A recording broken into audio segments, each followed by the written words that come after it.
Hello everyone, সবাই কেমন আছেন? আজ মা সিলেটের ঐতিহ্যবাহী পিঠা বানাবে। এই পিঠার নাম হচ্ছে নুনগড়া পিঠা। এই নুনগড়া পিঠা সিলেট অঞ্চলের মানুষদের খুবই জনপ্রিয় খাবার। এই পিঠাটা বানানো খুবই সহজ। চালের গুঁড়া, আদা, রসুন, পেঁয়াজ দিয়ে ডো করে নিতে হবে। তারপর একটা গ্লাস দিয়ে গুল গুল করে ছাপ বসিয়ে কেটে নিতে হবে।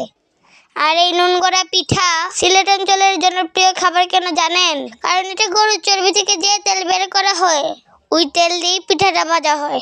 এখন মা গরুর চর্বি থেকে তেল বের করার জন্য প্রসেসিং শুরু করে দিল।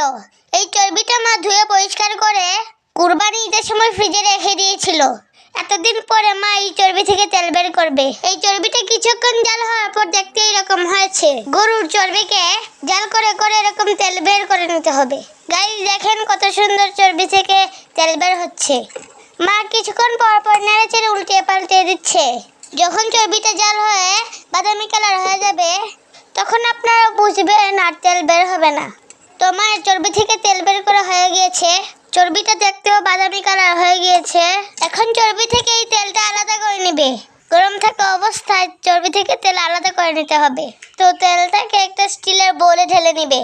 আপনারা ভুলেও গরম থাকা অবস্থায় কোনো কাচের বাটিতে বা প্লাস্টিকের বয়ামে ঢালার চেষ্টাও করবেন না, কারণ কাচের বাটি ভেঙে যেতে পারে আর প্লাস্টিকের বয়াম গলে যাবে।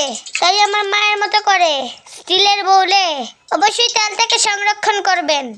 তো গাইস, দেখেন কত সুন্দর তেল চর্বি থেকে বের করে নিয়েছে। তো এই তেল দিয়েই নুনগড়া পিঠা ভাজা হবে। মা বলেছে মায়ের নানুরা নাকি আগে এই তেল দিয়ে বেশি বেশি করে পিঠা বানাতো। এখন আর কেউ এই তেল সংরক্ষণ করে না। তাই নুনগড়া পিঠা বানানোর ঐতিহ্যটা আস্তে আস্তে উঠে যাচ্ছে। আর এই যে বাদামি কালার চর্বিগুলো দেখতে পাচ্ছেন, এগুলো অনেকটা মশমশা হয়ে গিয়েছে।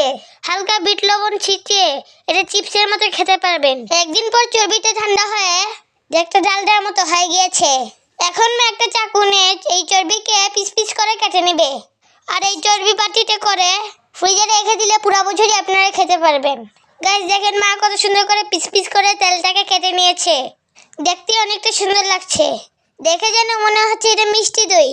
এভাবেই চামচ দিয়ে খাওয়া যাবে। এখন মা নুনগড়া পিঠা ভাজার জন্য ফ্রাই প্যানে দিয়ে দিলে এক পিস চর্বির তেল।